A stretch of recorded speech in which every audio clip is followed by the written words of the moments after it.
오늘도 이 예배에 나오신 여러분 한 사람 한 사람의 삶 속에 하나님이 함께 하시고 하나님이 주시는 하나님의 형통함이 여러분 모두에게 있기를 주님의 이름으로 축복합니다.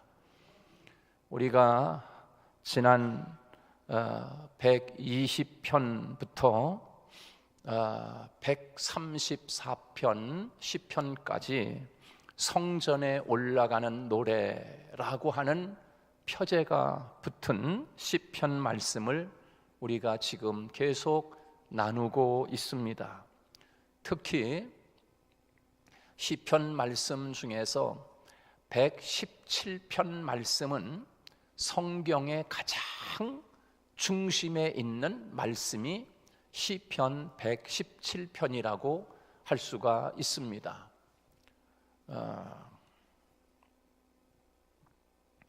그래서 구약과 이 신약 사이에 가장 중앙에 있는 말씀인데, 하나님을 그 말씀은 곧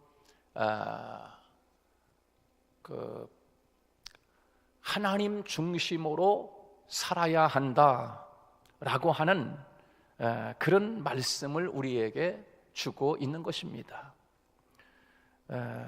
한가운데 모시게 될 때, 하나님을 내 인생의 가장 중심에 모시게 될 때, 이전에 있었던 앞에 인생들이 다 내 인생에 있었던 모든 문제들이 하나님을 내 중심에 모실 때 그것이 해석이 되고, 그리고 과거에 당한 여러 가지 억울한 일들, 과거에 있었던 내 삶의 여러 가지 크고 작은 문제가 하나님을 내 마음 중심에 깊이 이렇게 모실 때 그것들이 다 해석이 되어지는 겁니다.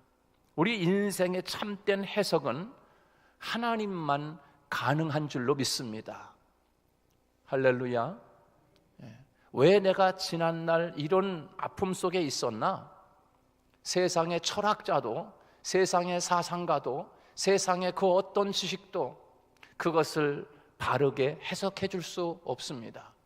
인생의 모든 크고 작은 문제는 하나님만이 진정한 해답자이고, 하나님만이 우리에게 분명한 인생의 해석을 해주고 있습니다.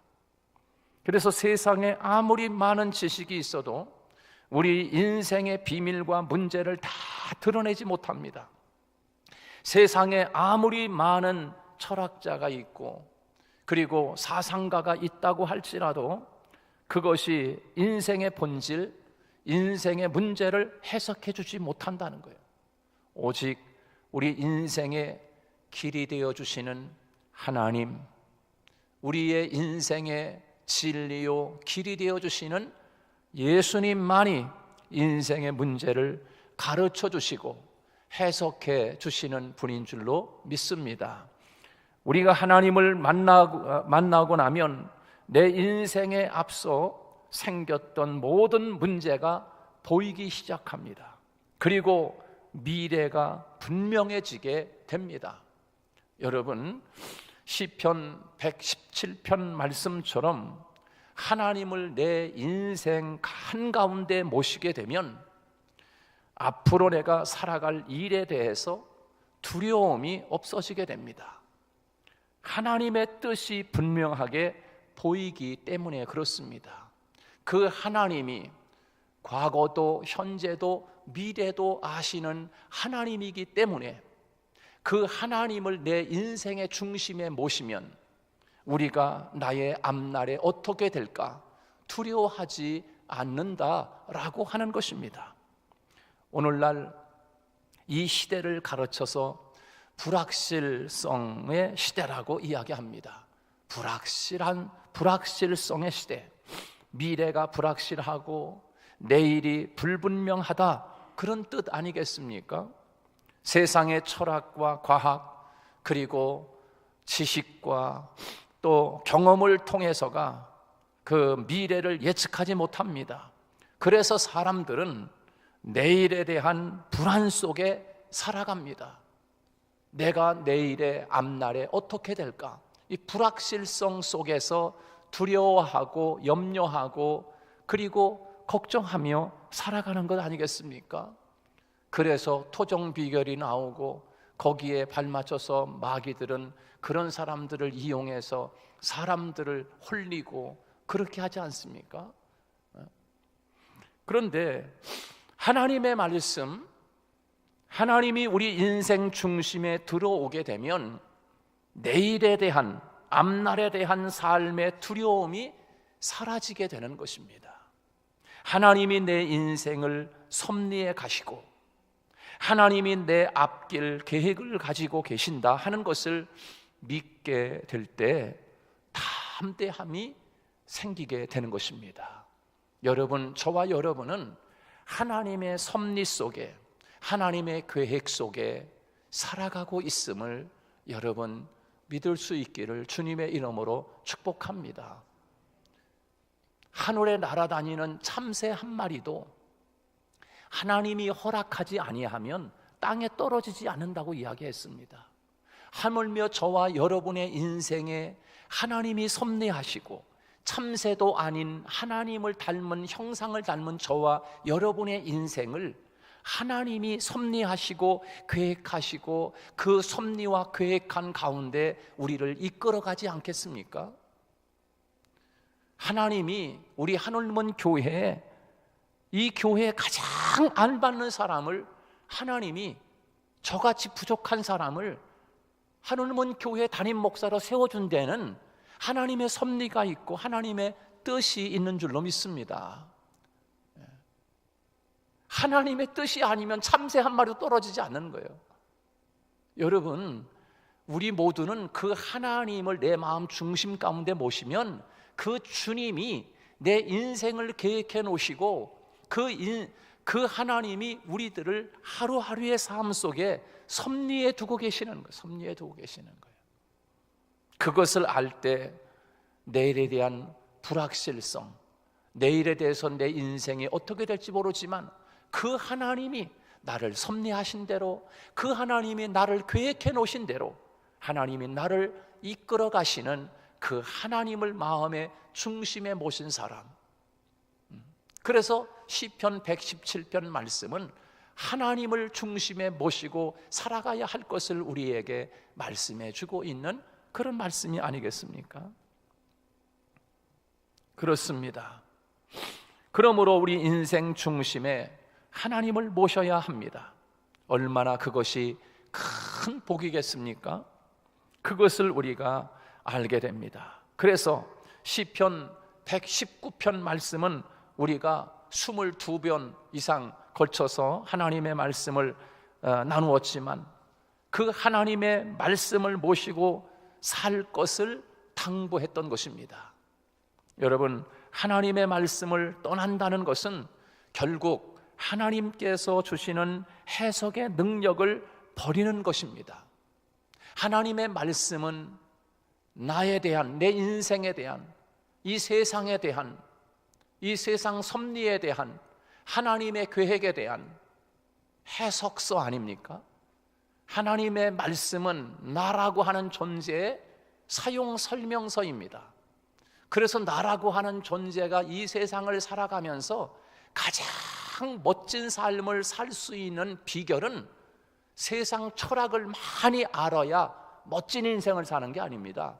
돈 많이 벌어야 멋진 인생 사는 게 아닙니다. 좋은 차 타야 멋진 인생을 사는 게 아닙니다. 어떻게 해야 멋진 인생을 살 수 있는가?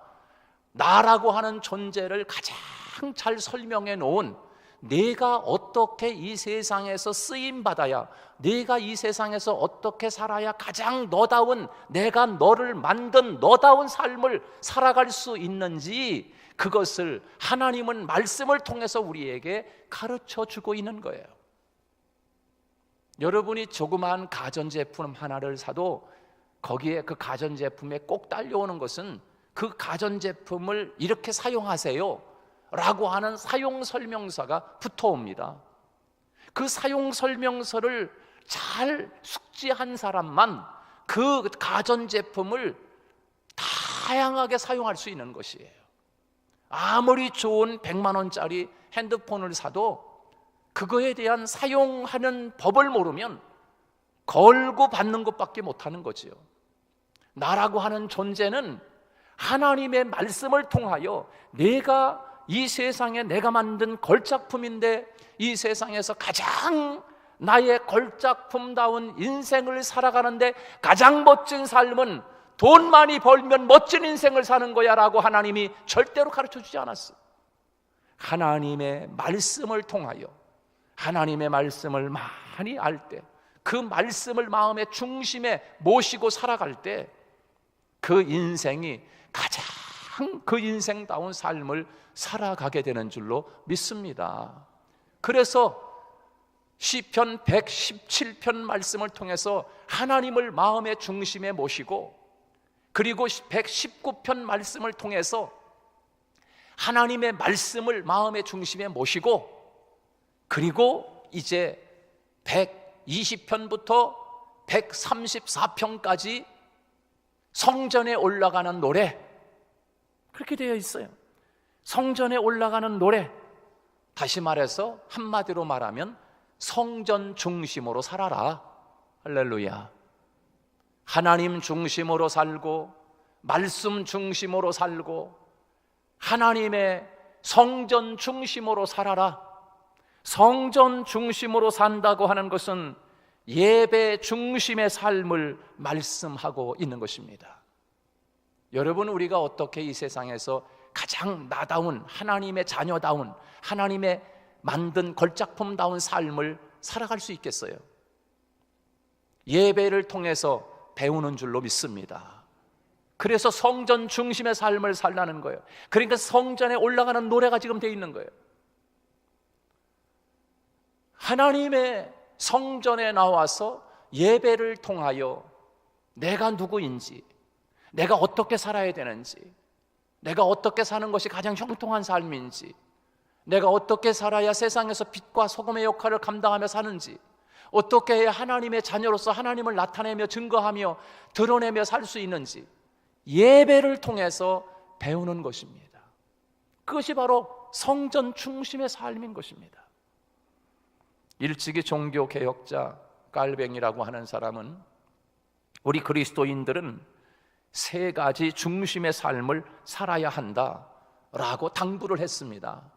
그것이 뭡니까? 첫째는 하나님 중심이고, 둘째는 말씀 중심이고, 셋째는 뭐라고요? 셋째는 뭐예요? 교회 중심이고. 할렐루야.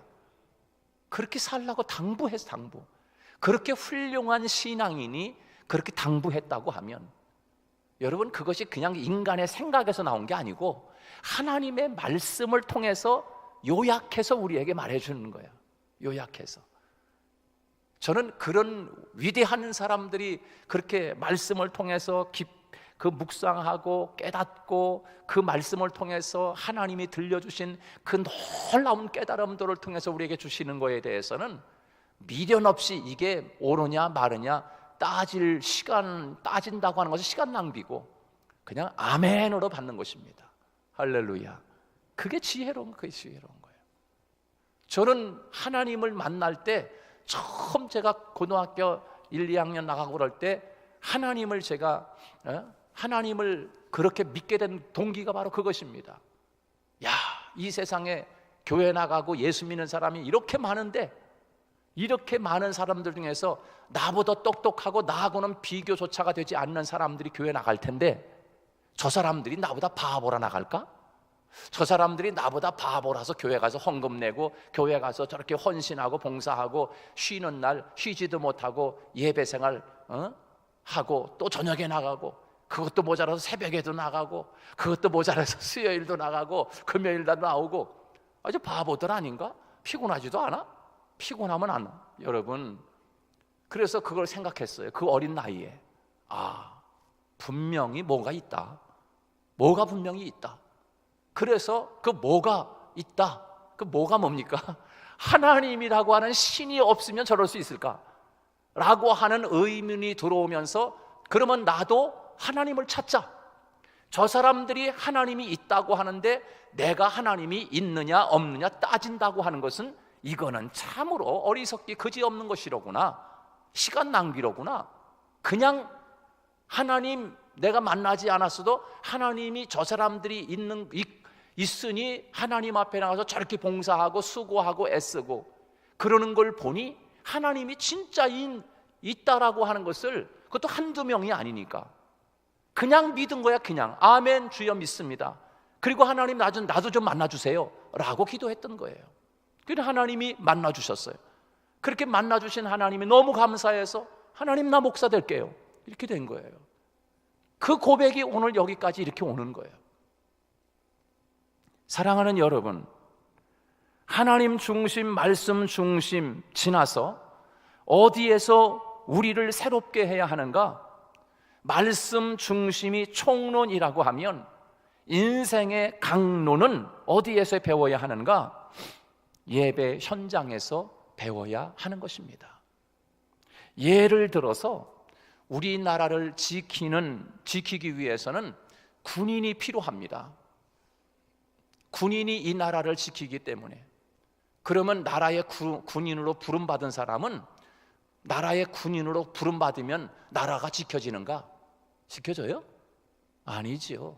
나라에 부름받았으면 이제 군인이면 군인으로서 강론, 어떤 사람은 공중에서 지키고 어떤 사람은 육지에서 지키고 어떤 사람은 바다에서 지키고 어떤 사람은 자동차를 몰면서 지키고 어떤 사람은 포를 쏘면서 지키고, 이렇게 각 분야별로 다 각각 틀리게 자기가 맡은 사명의 자리에서 이 나라를 지킬 때 그게 지켜지는 것이지요. 여러분, 우리가 총론을 알았다고 다 되는 것이 아닙니다. 강론에서 구체적으로 알게 되는 것이지요. 우리들이 예수를 믿고 나면 천국 백성으로 끝나는 것이 아닙니다. 예수를 믿으면 천국 백성이 됩니다. 그러나 그것으로 끝나는 게 아니죠. 구체적으로 천국 백성으로 살기 위해서는 다양한 방법을 배워야 하는데 그것을 어디에서 배우는가? 예배 현장에서 배우는 거예요. 어떻게 하면 하나님 중심으로 살 수 있나? 어떻게 하면 말씀 중심으로 살아갈 수 있을까? 어떻게 하면 천국 백성으로 살 수 있는지를 예배 현장에서 배우게 되는 거예요. 그래서 예배는 너무나 중요한 것이에요. 예배는 너무나 중요한 거예요. 그래서 예배 나와야 되는 거예요. 그래서 예배 나와야 되는 거예요. 예수 믿고 천국 가고 구원받았으면 됐지 뭐. 그럼 된 거예요? 천만의 말씀이지요. 천국 백성으로 세상에서 살아낼 수 있는 힘 있는 성도가 되기 위해서는 교회에 나와서 어떻게 어떤 자로 살아갈 수 있는지, 바로 이 예배를 통해서 그 힘이 주어지고 그 능력이 주어지고 그 지식이 주어지고 그 방법이 주어지고, 바로 그것은 예배를 통해서 주어지는 것이지요. 그래서 건강한 성도가 되기 위해서는 예배에 성공하는 자가 되어야 건강한 크리스찬이 될 수 있습니다. 예배 자리를 소홀히 하고 예배를 가끔 빠지기 시작하면 목회하는 목회자는 저뿐만 아니라 모든 목회자는 걱정이 앞섭니다. 여러분, 어떤 걱정이 앞설까요? 이제 얼마 안 가면 사탄의 올무에 빠지고 말겠구나. 사탄의 시험이 오고 말겠구나. 사탄으로 인해서 넘어지게 되겠구나. 그런 걱정이 앞섭니다.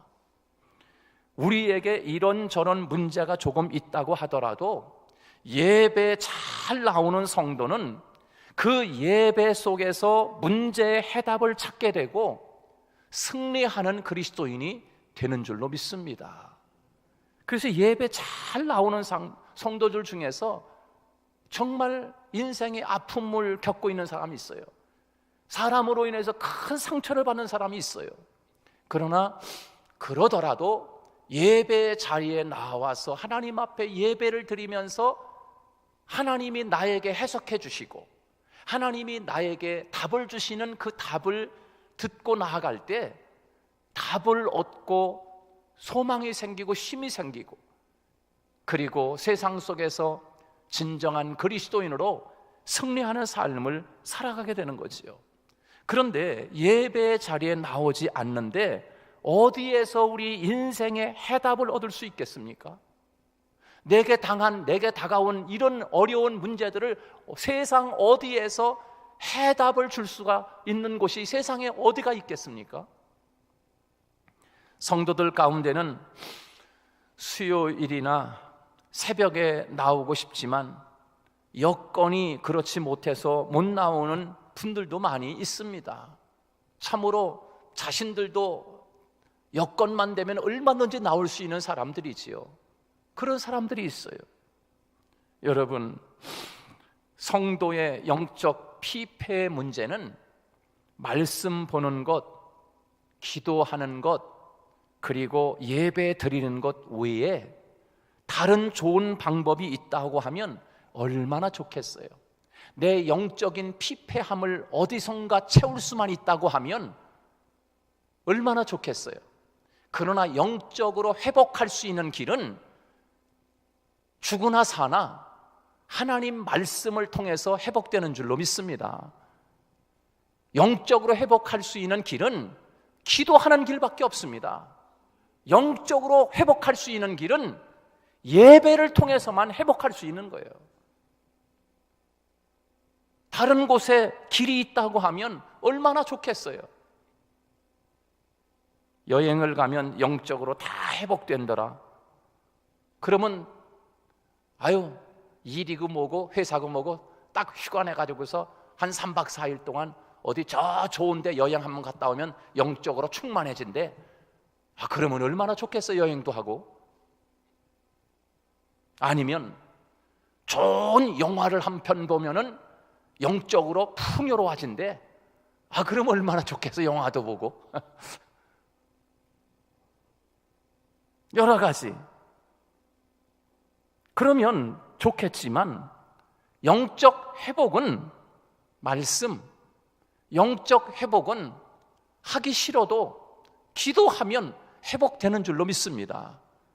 영적 회복은 예배에 나오면 회복됩니다. 그런데 예배 안 나와. 어려움이 다가오면 예배 안 나옵니다. 나올 수 있는데도 불구하고 안 나옵니다. 그럼 어떻게 되겠어요? 점점 마귀는 기뻐하는 거지 뭐. 예배 드리지 않으니 기쁘고 하나님과 멀어지니 기쁘고, 그러다 보니 이제 마귀의 올무가 돼서, 사탄의 올무가 돼서 이제 피폐된 영혼으로 빠지게 되니 얼마나 마귀가 기뻐하겠냐 이거예요. 여러분, 하나님 앞에 말씀과 기도와 예배, 이보다 더 좋은 방법이 또 있을까요? 그래서 사탄 마귀는 어떻게 해서든지 다른 거 볼 시간은 많지만 성경을 못 보게 하는 겁니다. 다른 거 할 시간은 많지만 기도하는 시간을 못하게 하는 것입니다. 다른 거 할 시간은 얼마든지 하지만 예배 드리는 것을 못하게 하는 거예요. 별 방법을 다 동원합니다. 이것 생각하면 우리는 정신 바짝 차리고 영적 싸움에 승리해야 되는 줄로 믿습니다. 사탄 마귀에게 놀아놓으면 안 되는 거예요. 여러 가지 이유를 댑니다. 여러 가지 방법을 댑니다. 여러 가지 이유를 대요. 이래서 그렇고 저래서 그렇고, 이래서 나가기 싫고 저래서 나가기 싫고, 별 방법을 다 이유를 대게끔 마귀가 속삭거리거든. 그래 예배 못 나오고 말씀 듣기 싫고 기도하기 싫고, 그거 어떻게 되는 거야? 이제 나중에는 이제 그 영혼이 파기되는 것만 남은 거지. 파기되는 것만. 여러분, 구약을 보세요. 구약 성경을 보세요. 이스라엘 백성들을 통해서 오늘 우리가 배워야 합니다. 그들이 하나님의 중심으로 산다고 하였지만 이스라엘 백성들 마음 중심에 하나님을 중심으로 모시지 못하고 살았어요. 그러니까 북이스라엘 백성들은 아수르의 멸망을 당합니다. 끝내는 멸망을 당합니다. 그리고 남유다는 바벨론의 패망을 당합니다. 그리고 바벨론으로 다 끌려가게 되지 않습니까? 하나님을 중심에 모시고 하나님의 말씀을 따라서 그리고 하나님 앞에 진정으로 예배 생활을 하는 줄 알았는데 그렇게 살질 않으니까 아수르가 치고 바벨론이 쳐서 멸망을 하고 그리고 바벨론으로 끌려갑니다. 그리고 그 끌려간 이스라엘 백성들이 바벨론에 끌려가서 부르는 노래가 오늘 우리가 읽고 나누고 있는 이 시편 말씀 성전에 올라가는 노래예요. 그리고 깨닫는 것이 무엇입니까? 아하, 예배 드리는 것이 얼마나 소중한지 이제서야 깨달았나이다. 어디서? 바벨론에서 드디어 깨닫는 거예요. 여러분, 그래서 시편에 보면은 주여, 참새들도 저렇게 성전에 마음껏 들락거리며 새끼들 보금자리를 만들고 채집을 짓건만은 하나님, 우리는 언제 하나님의 전에 나아갈 수가 있습니까? 하면서 눈물을 흘리고 통탄하는 이스라엘 백성들이 비로소 바벨론 땅에서 그것을 깨닫고 부르는 노래가 시편의 성전에 올라가는 노래인 거예요. 성전에 올라가는 노래. 이렇게 이스라엘 백성들의 모습을 통해서 깨닫지를 못하면 우리 또한 이스라엘 백성들이 겪은 그 아픔을 통해서 깨달을 수밖에 없지요. 그 고통을 통해서. 그래서 오늘 이 예배를 통해서 저는 오늘 수요일 나온 여러분들에게 우리도 이스라엘 백성들처럼 이렇게 어리석은 삶을 삶으로 비로소 바벨론에서 깨닫지 말고 하나님 앞에서 말씀으로, 하나님 중심으로, 예배 중심으로 살아가자. 할렐루야. 그래서 가르치는 거 아닙니까? 그래서 시편에 보면은 주의 전에 참새도 보금자리를 지었나이다 그러면서 하나님의 전이 어찌 그리 아름다운지요. 어디서 부르는 노래입니까? 지금 하나님의 전이 어찌 그리 사랑스러운지요. 이제서야 깨닫나이다. 이제서야 깨닫나이다. 그렇게 아름다운 하나님의 전, 그렇게 또 하나님 사랑스러운 아버지의 집, 그 옛날엔 몰랐네. 바벨론의 포로에 끌려가서 보니까 하나님의 예루살렘 성전이 그토록 아름다운 줄 이제서야 내가 알았습니다 라고 눈물 흘리며 통곡하는 이스라엘 백성들의 이 통곡 소리를 우리는 가슴 깊이 들어야 될 줄로 믿습니다. 그래서 하나님의 성전을 중심으로 살아간다라고 하는 것이 우리 인생에 있어서 얼마나 중요한가를 깨닫게 되는 것입니다. 그래서 포로 중에 있었던 이스라엘 백성들이 즐겨 부르던 노래가 시편 120편부터 시편 134편까지 성전에 올라가는 노래라고 하는 표제가 붙은 시들입니다. 이 시들은 한결같이 예배의 중요성을 이야기하고 있습니다. 성전 중심의 삶을 얼마나 중요하게 가르치는지 모릅니다. 이것을 성공하고 이것이 건강할 때 우리 인생에 형통이 주어지는 것입니다. 이것이 오늘 말씀의 핵심이라고 우리에게 말씀하고 있는 것이에요. 인생의 성공이 뭡니까? 인생의 형통이 뭡니까? 하나님 앞에 예배 중심으로, 성전 중심으로 그렇게 살아가는 것, 그것이 형통이라는 것입니다. 형통. 단순하게 말씀드려서 우리가 하나님을 믿고 예수님을 믿음으로 구원받을 수 있습니다. 그것이 총론이라고 할 수 있어요. 그러나 형통은 다른 것입니다. 그것이 구원이라고 하면 형통은 또 다른 것이에요. 구원받은 사람이 세상의 모든 상황 가운데서 형통함을 누리는 것은 아닙니다. 구원받았지만 다 형통을 누리는 것은 아닌 거예요. 구원받아도 악조건 속에 살 수 있습니다. 구원받아도 세상에서 누가 봐도 불행하고 비참한 상황에 처해질 수 있습니다. 마치 저 북녘 땅에 예수 믿는 것 때문에 아우지 탄강으로 끌려가서 그 지옥보다도 더 고통스러운 그런 곳에서 그런 상황 속에 처하는 경우도 있습니다. 그 사람 다 구원받은 사람들이지 않습니까? 예수 믿고 구원받은 사람이라고 해서 다 형통한 삶을 사는 건 아니에요. 그렇게 고통의 삶 속에 처해질 수 있어요. 예수를 믿으면 구원받는 것이지, 예수를 믿는 것이 우리 인생의 모든 삶에서 우리들 생각하는 성공적인 일이 이루어지는 것은 아니라는 사실이에요. 그러면 우리의 삶의 형통의 삶은 무엇으로 오는가? 형통의 삶은 무엇으로 오는가? 하나님 앞에 예배를 통하여, 그리고 순종을 통하여 오게 되는 줄로 믿습니다. 예배를 통해서, 순종을 통해서 오는 것이에요. 예수님을 믿으면 구원에 이르게 되고, 하나님을 중심으로, 말씀을 중심으로, 그리고 성전에서 예배 중심으로 살아갈 때 형통이 이루어지고 그의 삶에 하나님이 주시는 은혜와 복으로 가득하게 된다라고 하는 것입니다. 오늘 이 시인이, 하나님께서 이 시인을 통해서 우리에게 말씀합니다.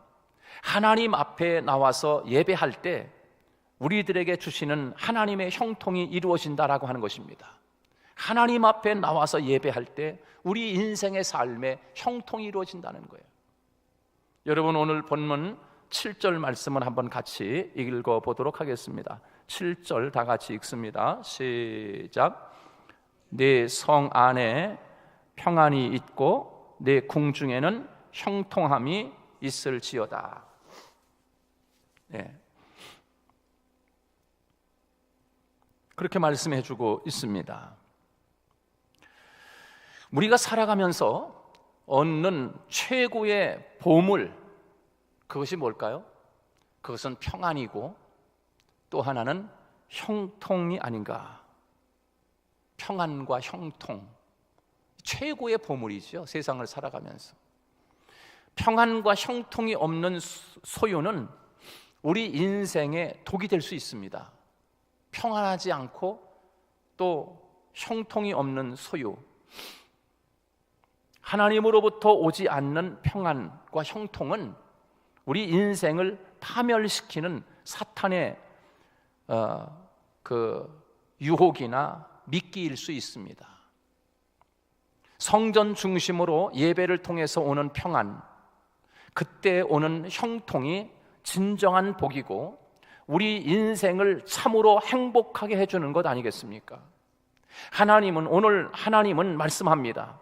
세상에서 모든 것을 소유하지 못한다 할지라도 하나님 안에서, 성전 안에서 예배 생활에 성공할 때 하나님이 주시는 평안이 진정한 복이고 그때 누리는 형통이 참된 복이 아니냐라고 하나님께서 오늘 말씀을 통해서 우리에게 가르쳐주고 있는 것이에요.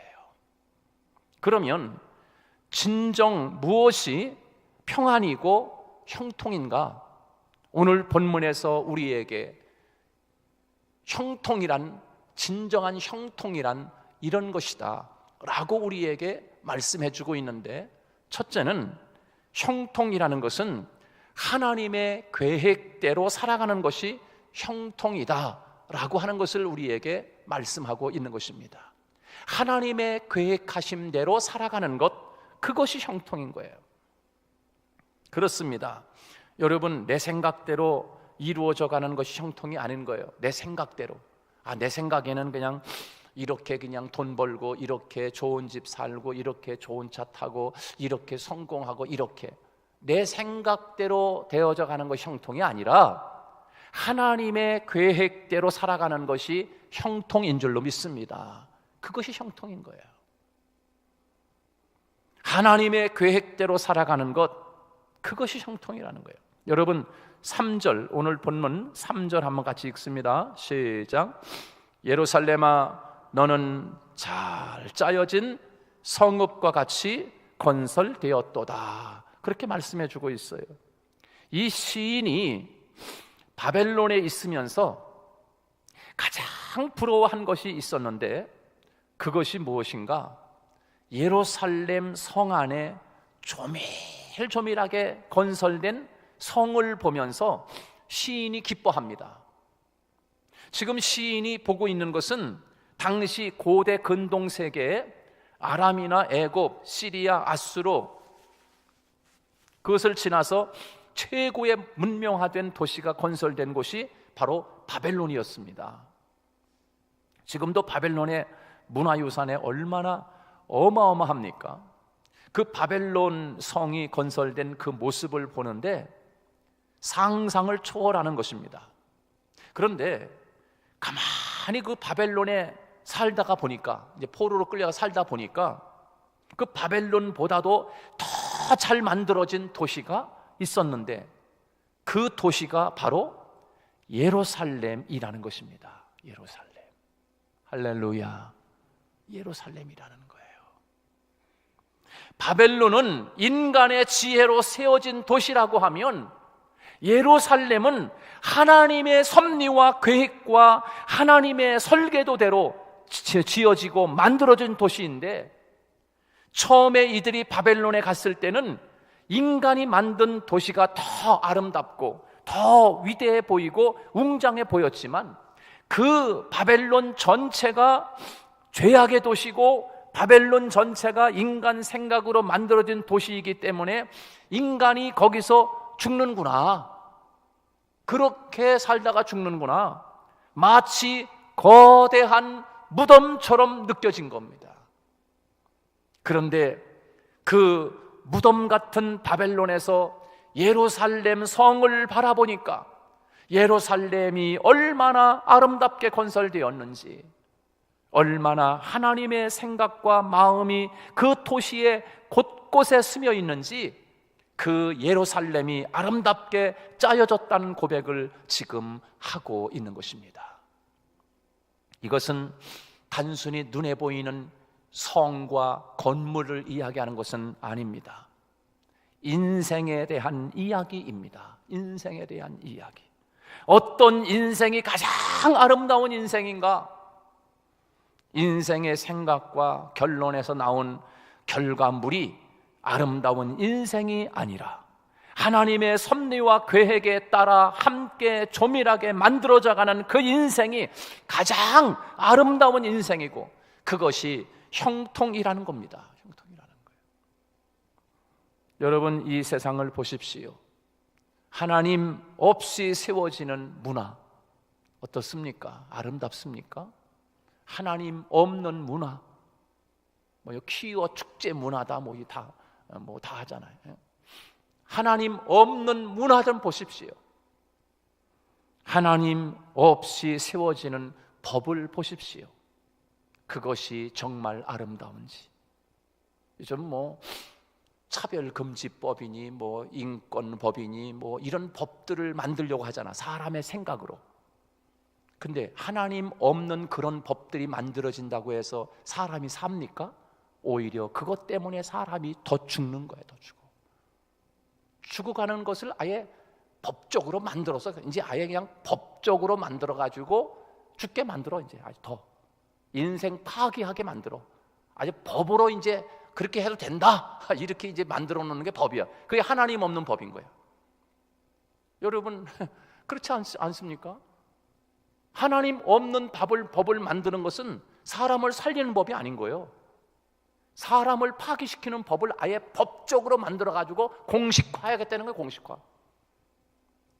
낙태법, 오늘도 엄청나게 지금 사람들 그 대법원 앞에서, 헌법회관 앞에서 큰 낙태법, 그거 통과시키지 않게 하기 위해서 지금 얼마나 지금 분투하면서 싸우는지 몰라요. 뭔가 하나님을 아는 사람들이요.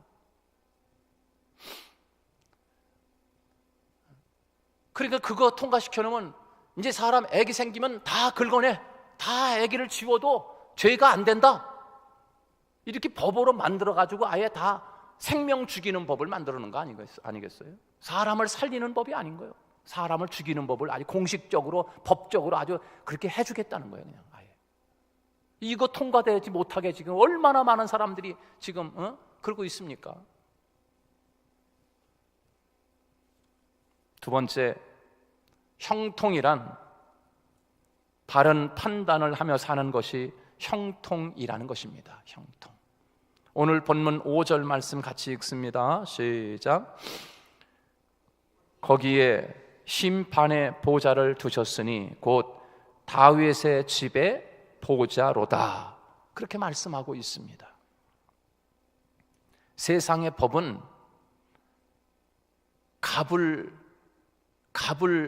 갑과 을 관계로 만들어져 있지 않습니까? 근데 바벨론에 가서 보니까 바벨론에 보니까 그 만들어진 법을 보니까 사람을 살리는 법이 아니라 사람을 죽이는 법인 거예요.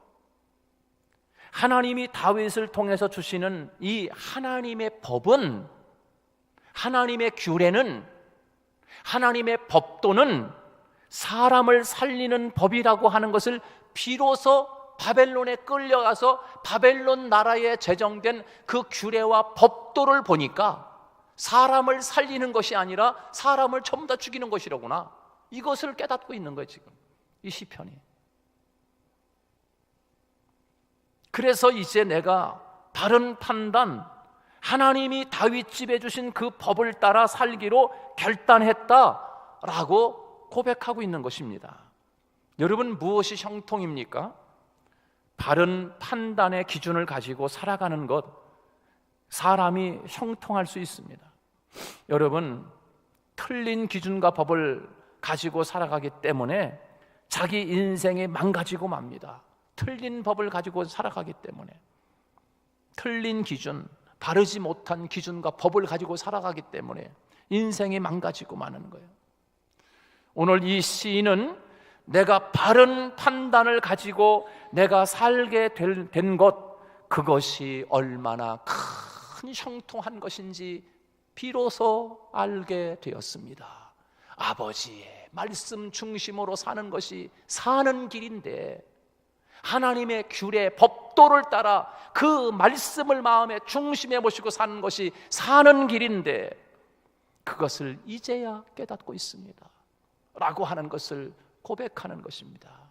하나님의 말씀의 법을 마음에 간직하고 그것을 분별해서 살아가는 것, 그것이 형통한 것이로구나. 할렐루야. 세 번째는 형통이란 오늘 6절 말씀인데요, 같이 읽습니다. 시작. 예루살렘을 위하여 평안을 구하라. 예루살렘을 사랑하는 자는 형통하리로다 그랬습니다. 예루살렘을 사랑하는 것이 형통이라는 것입니다. 여기서 말하는 예루살렘은 단순히 예루살렘 성을 이야기하는 것이 아닙니다. 그 안에 있는, 그 예루살렘 성 안에 있는 성전, 그 예루살렘 성 안에 있는 성전에서 예배하는 하나님의 백성, 할렐루야, 하나님의 백성을 의미하는 거예요. 예루살렘을 사랑하라라고 하는 것은 예루살렘에 거하는 하나님의 사람들, 거기에서 예배하고 거기에서 하나님을 찬양하는 그 사람들을 사랑하라는 뜻이 담겨 있는 것입니다. 형통이 무엇인가? 사람을 사랑하며 사는 것이 형통이라는 것입니다. 형통이라는 거예요. 때로는 세상을 살다 보면 마음을 많이 다칠 때가 있어요. 이것도 사랑이고 저것도 사랑인데 이런 사랑은 볼 줄 모를 때, 소통이 안 될 때 참으로 비통함을 느낄 때가 참 많이 있어요. 이렇게도 생각해보고 저렇게도 생각해보고. 여러분, 하나님 중심으로 살아야 하는 줄로 믿습니다. 하나님 말씀으로 살아야 합니다. 말씀 중심으로 살아야 합니다.